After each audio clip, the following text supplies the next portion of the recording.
In early 2022, North Korea conducted the launch of a medium-range ballistic missile to a suborbital trajectory, apparently in order to flight test components for reconnaissance satellites.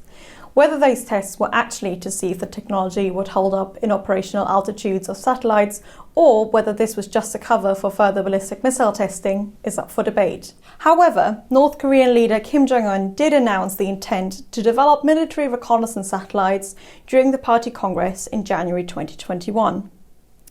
But what is North Korea capable of in space already, and where do these tests fit in?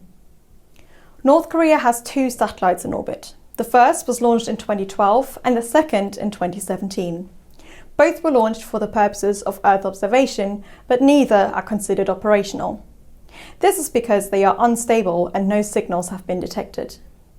Each were reported to be tumbling a few days after launch, and the country is thought to have only rudimentary command and control capabilities. So, how likely is North Korea to become a space threat? Neither the CSIS threat assessment nor the Secure World Foundation's Global Counterspace Capabilities Report consider North Korea a country that currently possesses the capabilities necessary to prove a direct kinetic threat to satellites in orbit. Certain developments in its ballistic missile program might eventually enable the country to develop an ASAT capability, but the intent of anti-satellite operations has not been mentioned in official statements. One doesn't need to be an actor in space in order to do damage to space or to space-enabled systems. The immediate threats emanating from North Korea vis-à-vis space are downlink jamming and cyber attacks. Each space asset is comprised of 3 basic elements: the ground terminal, the satellite in orbit, and the links between the two. The downlink refers to the signal that emanates from the satellite and reaches the ground terminal.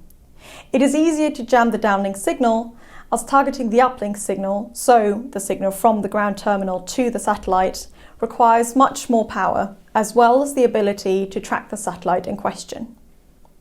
We have not seen evidence that North Korea has the capacity to jam satellite communications, but North Korea has repeatedly jammed civilian GPS and terrestrial broadcasts. The final capability, and perhaps the most pertinent, is a cyber attack. Bureau 121 is the name of North Korea's cyber warfare unit. It boasts 6,000 operators inside North Korea and in global positions. What a cyber attack can be capable of was seen most recently with the attack against Viasat modems in Ukraine and other European customers in February 2022. The affected modems were sufficiently impacted so that the hardware had to be sent back to the factory in order to be repaired. Viasat is a satellite internet provider, and while none of its space assets were affected, the cyber attack in question showed that space-enabled technology does not need to be targeted by other space technology in order to be at risk.